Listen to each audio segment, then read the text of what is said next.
આ તરફ બનાસકાંઠામાં કોમ્પ્યુટર ઓપરેટરોનો વિરોધ કરવામાં આવી રહ્યો છે। તો બનાસકાંઠાથી આલા મહત્વના સમાચાર સામે આવ્યા છે, જ્યાં કોમ્પ્યુટર ઓપરેટરોને લઈને વિરોધ નોંધાવવામાં આવ્યો। ગ્રામ પંચાયતમાં ઓપરેટરોએ વિરોધ નોંધાવ્યો છે।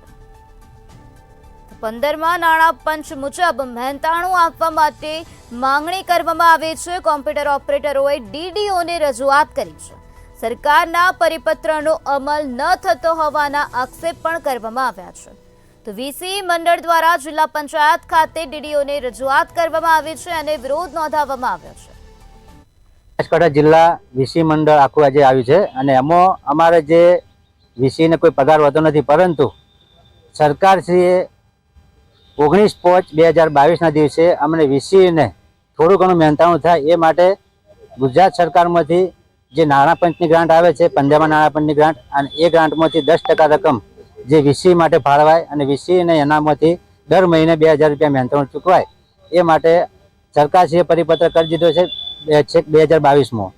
ત્યાર પછી અમે બનાસકાંઠા જિલ્લા મંડળ વતી લગભગ ઘણી વખત રજૂઆતો કરી છે અને જિલ્લામાંથી પણ આપણા ડીડીઓ સાહેબે દરેક તાલુકા અધિકારીઓને આ બાબતે મહેનતાણું ચૂકવવા માટે હુકમ કરી દીધો છે।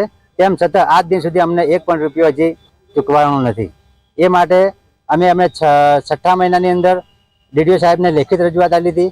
એની અંદર ડીડીઓ સાહેબના 4 પરિપત્રો કરેલા હતા, એ પણ અમે જોડ્યા હતા અને એમાંથી આજ દિન સુધી હજી એમાં પણ અમને કોઈ ન્યાય મળ્યો નથી। એટલે આજે અમે જે એમને રજૂઆત કરી છે એનું ઉઘરાણ માટે અમે આજે આવ્યા છીએ જિલ્લા પંચાયતમાં।